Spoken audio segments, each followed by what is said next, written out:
Медиана не, ну, машина высококомпьютерная была. А, хорошо.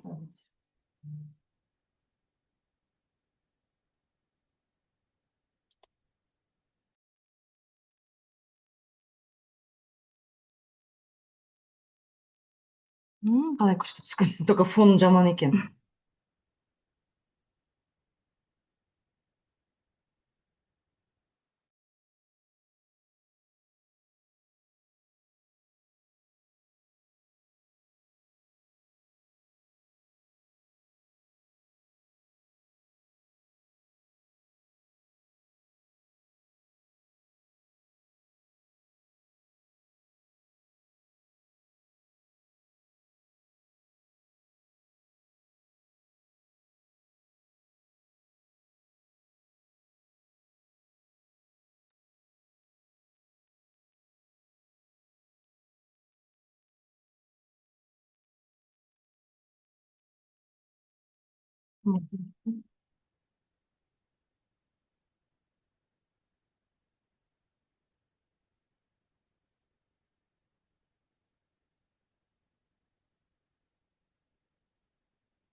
Сәлеметсіздер ме? Біздің дауысымыз естіліп тұр ма жақсы? Қайырлы таң, естіліп тұр. Ага, жақсы.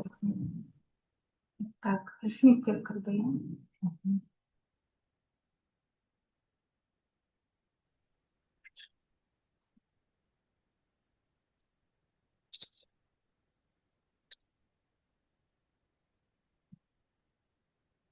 Камераларыңызды қосып қойсаңыздар, фотоға түсірейін.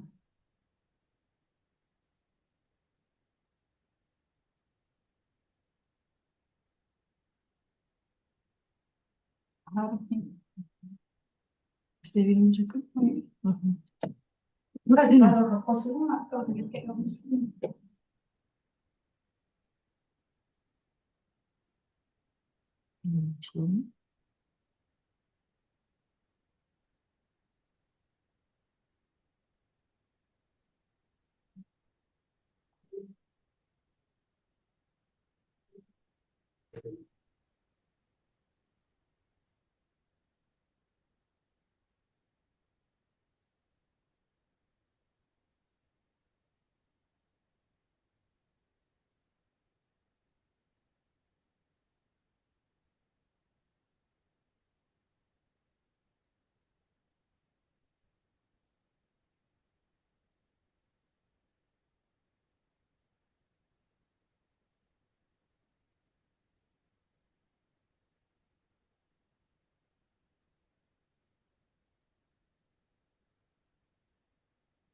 Жоқ, биыл жылдамыз сізде болса, өздеріңіз қалған архивтасын жоқ па деп сұрағаным ғой.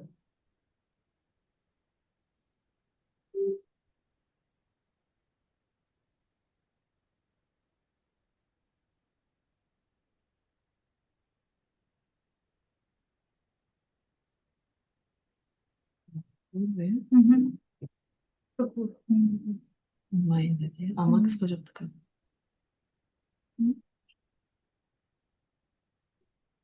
Ссылканы жібердім.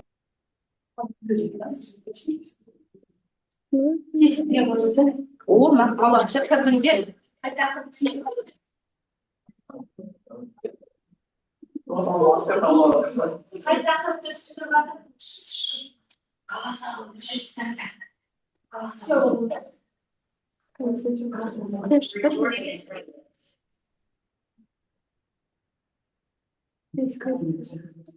Көріп тұрмын ба? Кәс.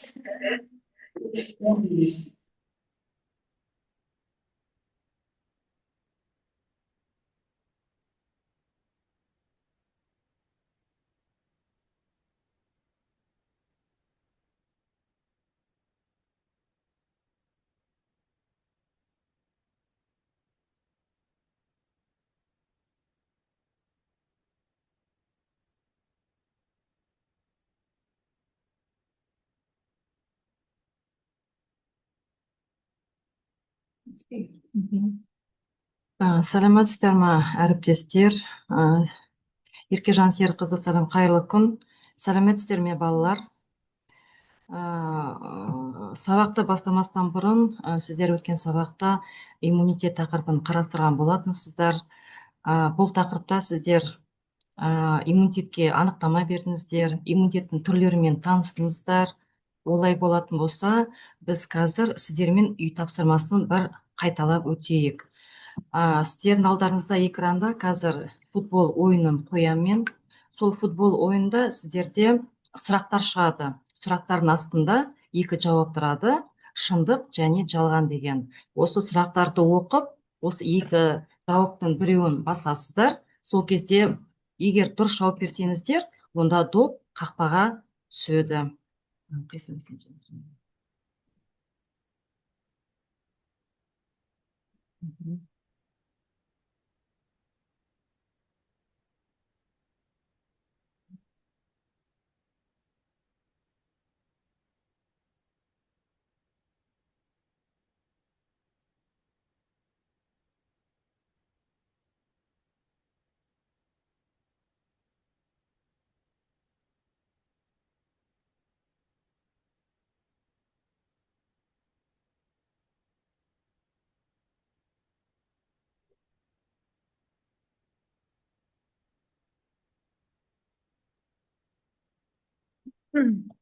Роман қосылды ма сізде? Қосылмай жатыр ма?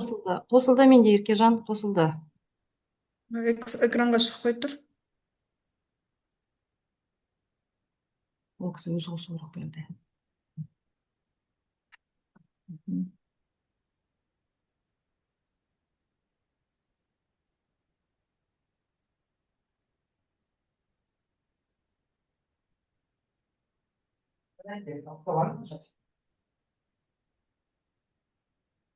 Қазір Еркежан Серікқызы, қазір 1 минут, аха.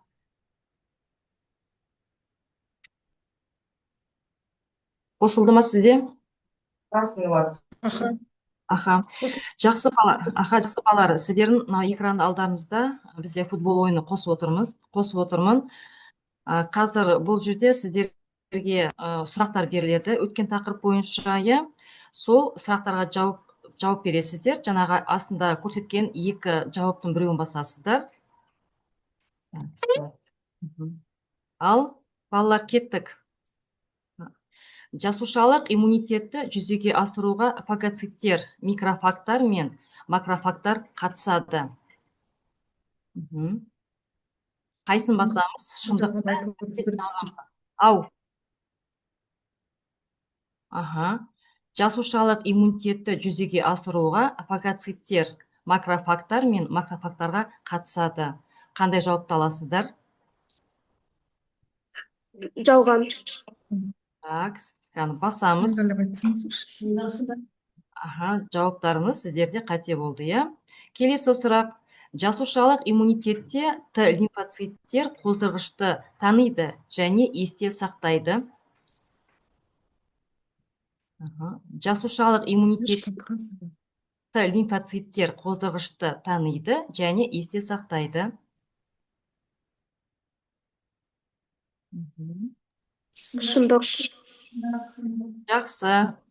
Бәрекелді балалар, тамаша, өте жақсы жауап бердіңіздер. Келесі бізде бір сұрағымыз. Гуморальдық сұйықтықтық иммунитетте Б лимфоциттер антиденелер нәруыздар түзеді. Шындық. Тамаша балалар, өте жақсы. Келесі бізде бір тағы сұрағымыз. Туа біткен иммунитет адам өмірінде аурумен алғашқы рет ауырғаннан кейін ғана пайда болады.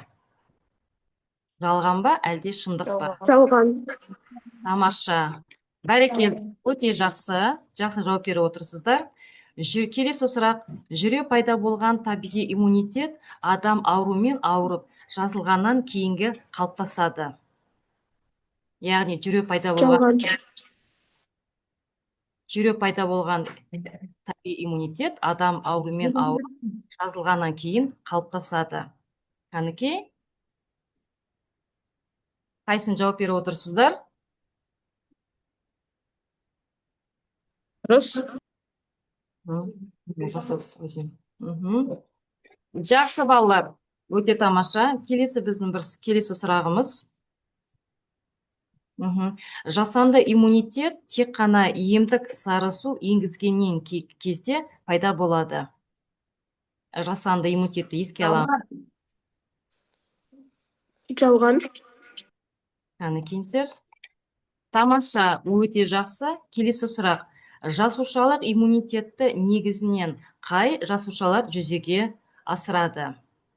Эритроциттер, эндокрин бездері және фагоциттер, лейкоциттер. Бұл жерде жасушалық иммунитет деп тұрсыздерде, иә?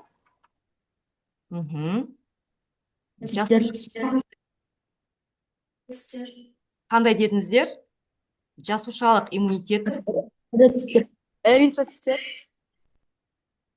Қанеке балалар ойланамыз. Жасушалық иммунитетті негізінен жасушалар жүзеге асырады. Бұл жерде сіздер жасушалық деген кезде бір жасушалы ағза амебаны еске аласыздар. Иә? Бізде қан жасушаларында қайсы амебаға ұқсайды? Жалған аяқтарымен қозғалып, олар қан капиллярлардың қабырғасынан шығып, сол жерге барып, жаңағы антигендермен күреседі. Қанеке балалар? Эритроциттер ме, әлде лейкоциттер ме? эритроциттер, Так, сонымен қай жауапты алып отырсыздар? эритроциттер, Эритроциттерді алып отырсыздар ма?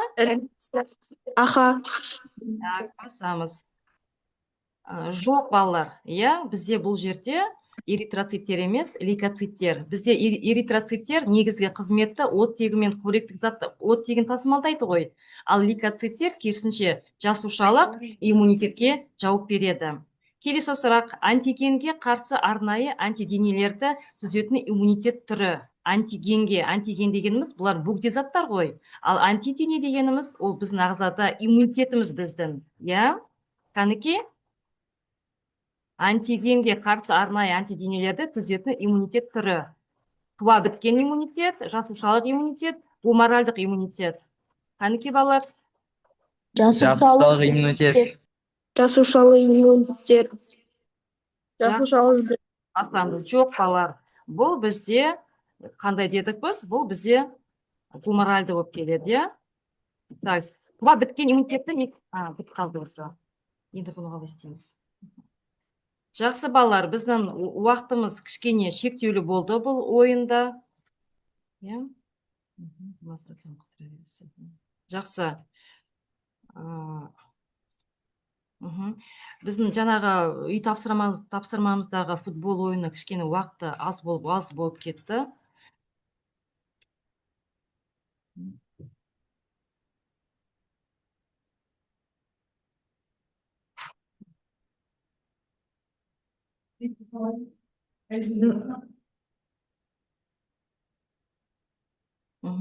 Ендеше балалар бүгінгі біздің өтетін жаңа тақырыбымыз бұл қан топтары және қан құю резус фактор, агглютинация, резус конфликт. Ал сабақтың мақсаты біздің сабақтың бүгінгі мақсаты қан топтары мен резус факторды сипаттау, агглютинация механизмін түсіндіру және резус конфликт механизмін талдау.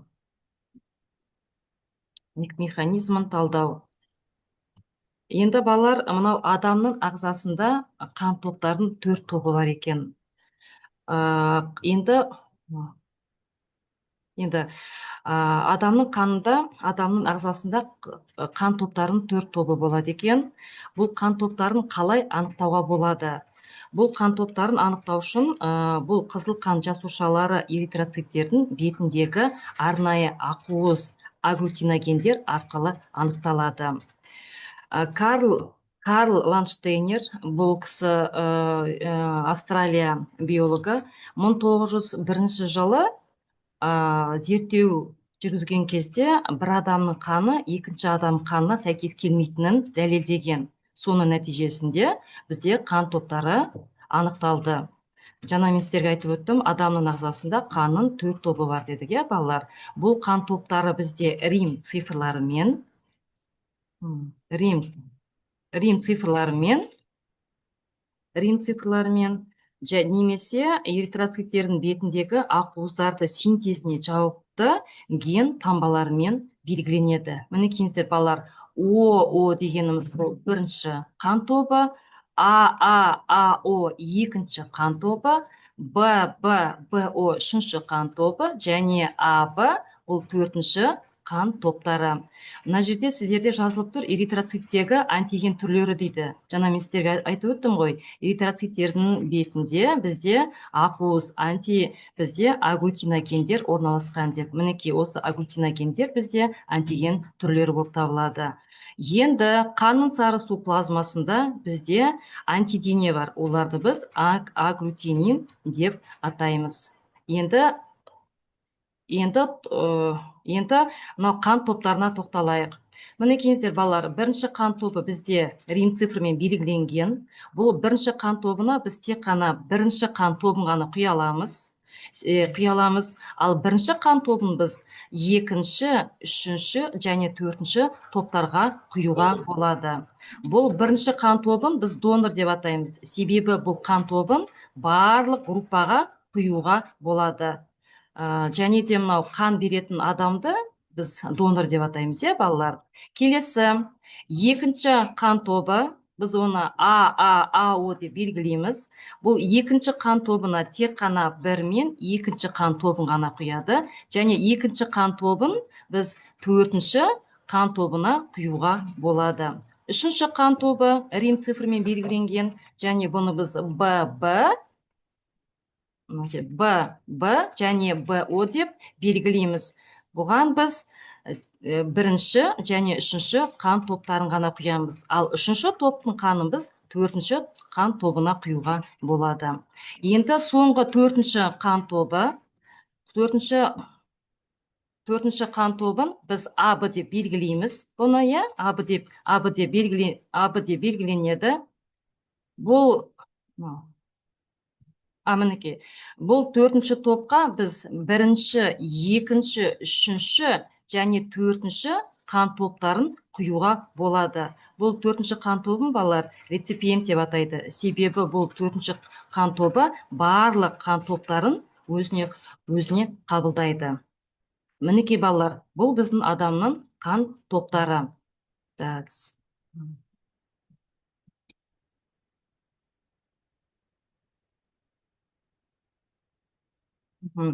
Енді балалар, бізде резус фактор.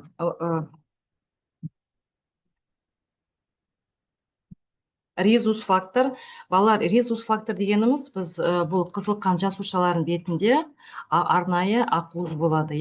Біз оларды Д ақуыз деп атаймыз.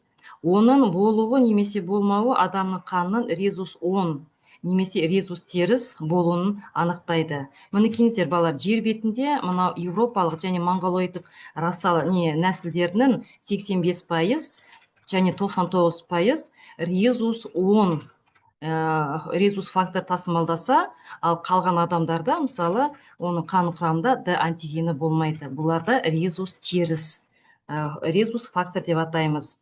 Енді бұл резус факторды қалай анықтауға болады? Жаңағы мына жерде арнайы қан сынамалары арқылы анықталады. Бұл не үшін керек, балалар? Бұл қан құю және жүктілік кезінде өте маңызды рөл атқарады. Енді мынау бірінен түсіндіріп өтейін мен. Мінекейіңіздер балалар, резус конфликт, жаңа мен сіздерге айттым ғой, қан құю кезінде және жүктілік кезінде өте қауіпті деп айтып отырмыз. Егер ананың резус факторы теріс болып, егер ананың резус факторы теріс болып, ұрықтың, яғни эмбрионның резус факторы 10 болатын болса, онда бізде резус конфликт қауіпті болу мүмкін, ол жоғары болу мүмкін. Бұл қалай болады? Яғни ананың антиденелері эмбрионның эритроциттермен күресе бастайды. күресе бастайды. Бұл бірінші жүктілікте аса қауіпті болмайды, бірақ екінші жүктіліктің кезінде ананікі теріс болып, ал баланікі қайтадан оң болатын болса, онда ол туылған балаға кәдімгідей қауіп төнуі мүмкін, балалар. Себебі бұл балада гемолиздік сары ауру пайда болуы мүмкін. Ал гемолиздік сары ауру дегеніміз не, балалар? Гемолиздік сары ауру дегеніміз бұл жаңағы баланың эритроциттердің бұзылуы, бұзылуы, яғни бұл жерде бауыр ол эритроциттерді өңдеу үлгермейді. Сол себептен бауыр билирубин затын бөледі, ал билирубин заты бізде ол баланың терісі, адам терісіне және адамның ақ көзінің ақ оболочкасына сары түс береді. Ол сары түс береді. Так. Енді бұл резус конфликт, резус теріс анада, резус он ұрық дамыған кезде пайда болатын жағдай, балалар. Бұл ауру емес қой негізінде, бірақ тұқым қуалайды. Бұл жағдайда ананың иммундық жүйесі ұрықтың қызылқан жасушаларына шабуыл жасайды. Жаңа мен сіздерге айтып өттім. Бұл ауру асқынуларға әкелуі мүмкін. Ал енді бұл аурудың алдын алу шаралары мен ерте диагностика резус конфликттің қауіпті салдарын болдырмауға көмектеседі. Сол үшін балалар арнайы анализ алған кезде ең бірінші жаңағыдай науқастың қан топтары мен осы резус факторды тексереді. Келесі бізде қандай? Енді балалар, бұл жерде бізде агглютинация. Жаңа мен сіздерге айтып өттім ғой, мынау Австрия ғалымы Карл Анштейнер 1901 жылы осы қан құюды зерттеген кезде ол кісі айтқан болатын, бір адамның қанын екінші адамның қаны құюға болмайды деп. Себебі бұл жерде бізде агглютинация құбылысы жүреді. Ал агглютинация құбылысы дегеніміз, бұл жерде екі эритроциттер бір-бірімен жабысып қалады да қан ұйығын береді. Қан ұйық дегеніміз, жаңа қан ұйып қалады, как тромбы сияқты, уже оттегілер ары қарай өте алмайды. Бұл агглютинация құбылысы өте жылдам жүреді, және адамға бұл өте қауіпті болып келеді. Балалар, мінекеңіздер, агглютинация қандағы антиденелердің бөтен антигендермен әрекеттесу нәтижесінде қызыл қан жасушаларының топтасуы, екі эритроциттер бір-біріне жабысқалады. Бұл процесс қан құю кезінде үйлесімділікті анықтауда маңызды рөл атқарады. Ал агглютинация болған жағдайда қан ұйып қалып, қан тамырларын бітеп тастауы мүмкін. Бұл өте қауіпті. Мысалы, бірінші қан тобына біз екінші немесе үшінші, төртінші қан топтарын құя алмаймыз. Жаңағыдай агглютинация құбылысы болуы мүмкін. Ал енді мынау төртінші топқа біз бірінші, екінші және үшінші қан топтарын құямыз. Бұл жерде бізде агглютинация құбылысы мүлдем жүрмейді.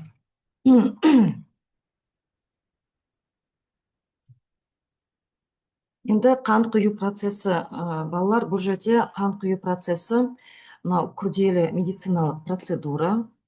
Ол көптеген ауруларды емдеуде, хирургиялық операциялар кезінде және жарақаттанған пациенттерге көмек көрсетуде қолданылады. Ең бірінші донор дегеніміз, жаңа біз айттық қой, донор дегеніміз қан беруші адам. Ол адамнан, донорлардан қан алынып, арнайы контейнерлерде сақталынады. Және де ол қан инфекциялар мен ауруларға тексеріледі. Үшіншісі, үйлесімділікті тексеру. Донор мен реципиент қанын үйлесімділігін тексеріледі. Жаңағыдай агглютинация құбылысы жүрмеу үшін, жаңағы үйлесімділік бізде донор мен реципиент арасында екеуі қандар тексеріледі. Содан кейін, осының барлығынан тексеріліп өткеннен кейін, бұл қан жаңағы құю вена арқылы пациентке құйылады.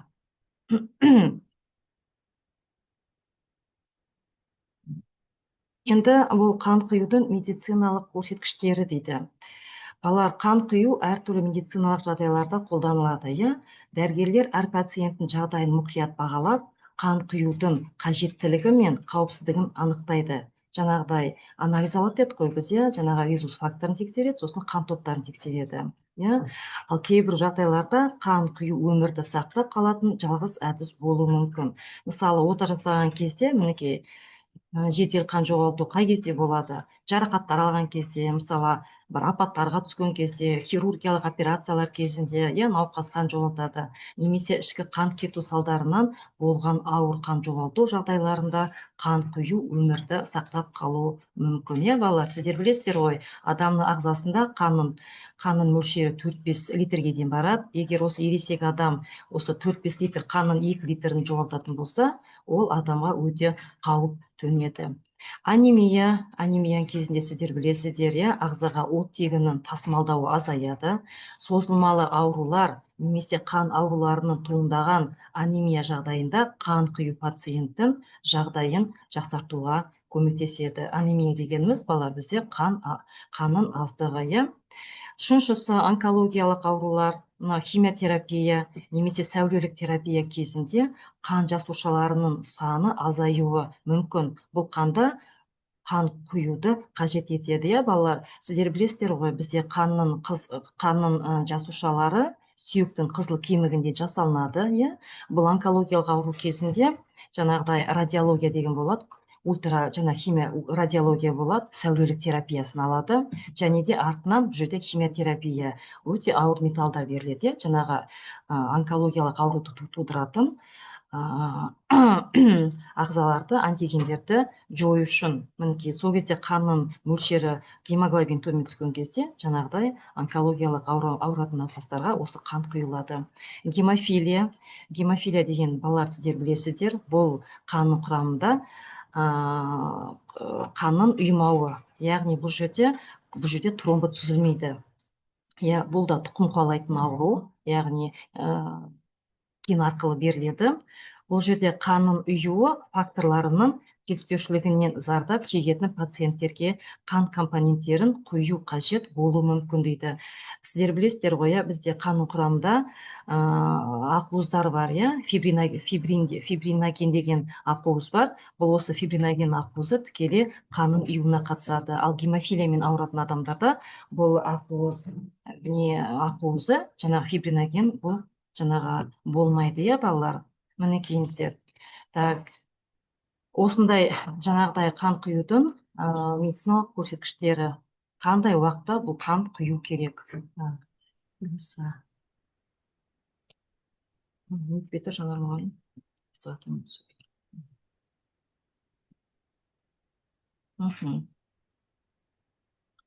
Қан донорлығының маңыздылығы. Енді қан донорлығы, жаңағы донор дегенді мен сіздерге айтып өттім, қан беретін адамды біз донор деп атаймыз. Бұл медицина саласындағы ең маңызды әлеуметтік бастамалардың бірі. Әр донор өз қанын тапсыру арқылы басқа адамдардың өмірін сақтап қалуға көмектеседі, балалар. Тұрақты қан донорлығы медициналық мекемелерді қажетті қан қорымен қамтамасыз етіп, көптеген адамдардың өмірін сақтап қалуға мүмкіндік береді. Сонда бұл жерде жаңағыдай адамдар өздері еркімен жаңағы мекемелерге барып медициналық қан тапсыруға болады. Сондықтан егер сіздің денсаулығыңыз мүмкіндік берсе, қан донорлығына қатысуды ұмытпаңыз. Енді мына жерде бізде былай дейді, өмір сақтау дейді. Бір рет қан тапсыру арқылы сіз бірнеше адамның өмірін сақтап қаласыз. Енді бізде медклиникаларда қаншама оталар жасалып жатады, онкологиямен ауыратын адамдар бізде қаншама көп, жаңа біз айтып өттік, бұларға міндетті түрде қан өте қажет болады. Енді денсаулықты тексеру. Енді қан тапсыру кезінде сіздің денсаулығыңыз тексеріледі. Бұл ауруларды ерте анықтауға көмектеседі. Жаңағыдай қан топтарына анықтайды, жаңа резус факторды қарайды. Содан кейін жаңағыдай аурулардың түрлерін анықтайды, балалар. Қоғамдық жауапкершілік. Қан донорлығы қоғамға қызмет етудің және азаматқа жауапкершіліктің бір түрі дейді. Ал медицинада дамуда донорлық қан медициналық зерттеулерде қолданылып, жаңа емдеу әдістерін дамытуға көмектеседі.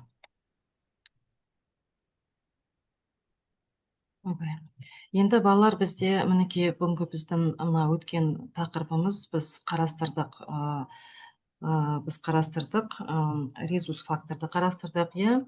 қанын құю дегеніміз нені қарастырдық, одан кейін қан топтарын анықтадық, иә балалар, қан топтарын қарастырдық.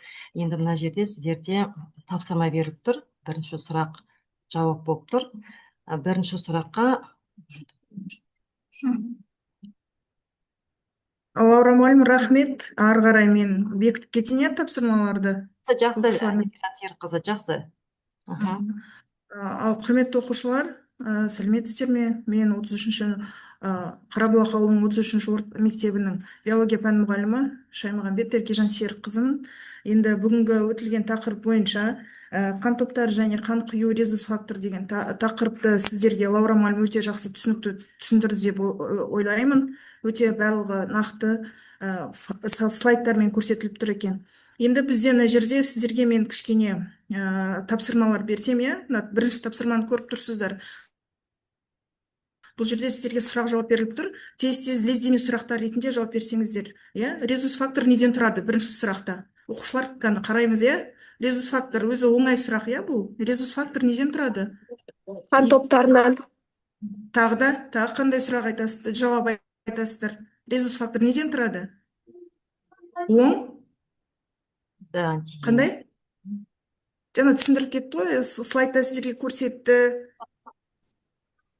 Оң және теріс, дұрыс айтасыздар. Екінші сұрақта, егер қан тобы 4 резусы оң, адамға резусы теріс, 3 қан тобын құйса, не болатынын болжай аласыздар ма? Жаңа Лаура мұғалім сіздерге мына қанды мында құюға болады деген сияқты кесте көрсеткен, соны нақтылап қарап отырсаңыздар, сіздерде осы жерде қиын емес, жауабы тұр.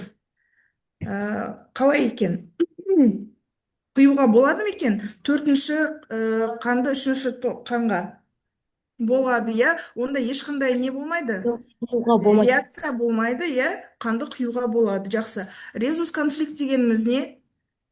Ол қайда жүреді деді? Қандай адамдарда болады көбінесе кездеседі? Дұрыс айтасыздар, жүктілік кезінде көрсетілетін қандай? Бір аурудың түрі, иә? Жақсы. Резус конфликт кезінде заманауи медицина көмектесе ала ма? Резус фактор кезінде. Әрине көмектесе алады. Көмектесе алады, өте жақсы. Енді оқушылар телефондарыңыздан Лаура мұғалім маған доступ бар ма? Мен жерден немді қоссам, келесі слайдымды қоссам.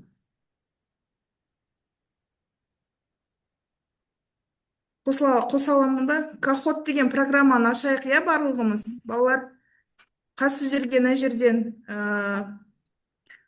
не берем? Көрініп тұр ма сіздерге?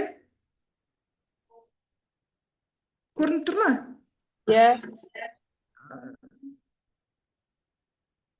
Так, QR-кодты көріп тұрсыздар ма? Жоқ. Онда номермен жаза саласыздар ма? 772 3940. 772 3940. Жаздық па? Айзия деген оқушы кірді. Тағы да тез-тез кірсек. Фатима, Нұрхат, Талшын, Айару, Айзия, Нұрхат, Ясмин, өте жақсы. Тағы да біраз оқушы отырмыз, иә, кірейік. 772 3940 деген коды бар, пин коды. 3, 6, 7 оқушы отыр. Тағы да 8. Тағы да кірейік. 9, жақсы. Тағы да кірейік. Барлығымыз кіре алып жатырмыз ба, балалар? Тағы да кім кіреді? Басқа мектептің оқушылары. Кахот деген приложениені ашасыздар. Сол жерде мен сіздерге пин-код айтам. Болмаса, QR-код арқылы болады. Ясмин, Айша, Аяжан, Аяру, Талшын, Нұрхат, Айзия, Аяру, Фатима, Нұркен Аяру дейді. Айша дейді. Еркежан, сәлемәтсің ба? Бізде Болдық. интернет жоқ қой, біз кіре алмаймыз. Сұрақтарыңды экранға шығарып көрсетсең, мен Маржа мұғалім ғой. Балалар сосын өздеріне жазып, нетіп отса, қатысып отса. Аха. Маржан мұғалім, менде доступ болмай тұр, мен аша алмай тұрмын. Доступ керек маған. Мына экранға шығара алмайсың ба сұрақтарыңды? Экранға шығара алмай тұрмын соны мен. Жарайды онда. Жана Ауызша кіргенде Катя болса, Катя.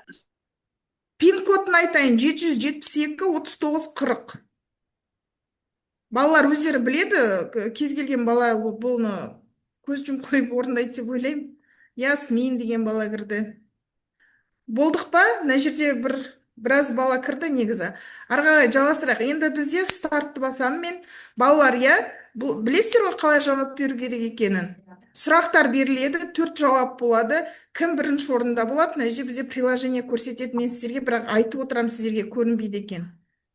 Ал кеттік, бірінші. Орындайық, 2-3 минут уақыт беріледі. Ал кеттік, 3, 2, 1.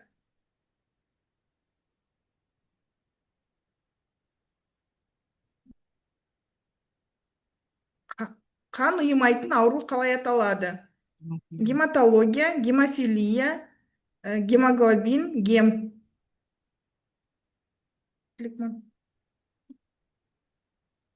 Жен шығып тұрады ғой, жауап берген бала,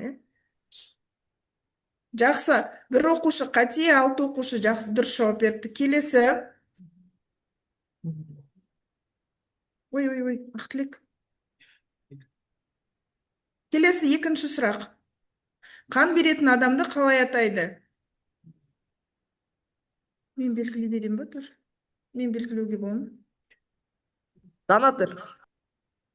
Қан беретін адамды қалай атайды? Донатор. Жақсы, барлық оқушы дұрыс жауап беріпті. Кім деп қан беретін адамды қалай атаймыз? Донор. Өте жақсы. Келесі. Үшінші сұрақ. Қан құятын адамды қалай атайды? Қанды құятын адамды. Телефон өте, походу, 8772 береді. Реципиент, донор, ауру адам, дәрігер. Реципиент деп атайды ғой енді. Қан құятын реципиент. Дұрыс жауабы қалай? Жақсы, келесі. Бірінші орында Айзия деген оқушы келе жатыр. Келесі 4-ші сұрақ. Универсалды донор деп қандай қан тобын атайды? 1-ші, 2-ші, 3-ші және 4-ші. 4. Белгілейміз. Ауызшада айта берейік. Универсальный донор бірінші. Қосып алмаған балалар, оқушылар болатын болса. Жақсы.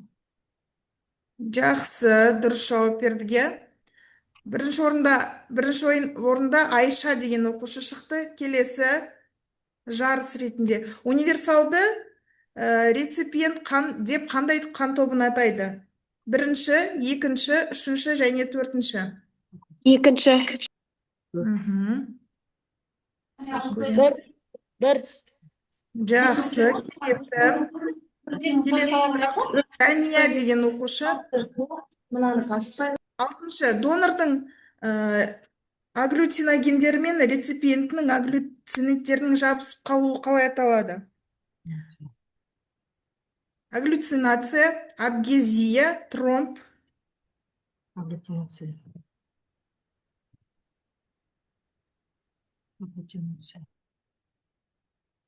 Тәні.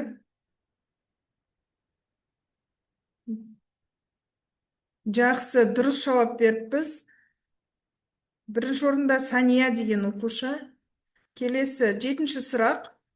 Эритроцит мембранасындағы нәруыз қалай аталады? Ген, агглютиноген, агглютинин, гем. Агглютиноген.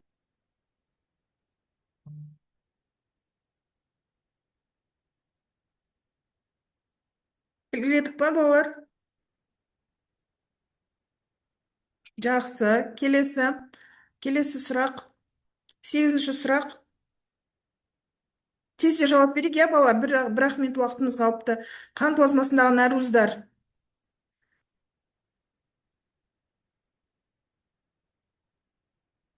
Қаны тез. мұғалім математика.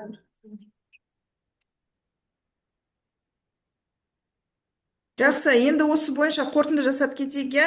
Бірінші орында бізде Аяжан, екінші орында Сания, үшінші орында Айша, төртінші орында Аяру, бесінші орында Айзия деген оқушылар екен. Көптен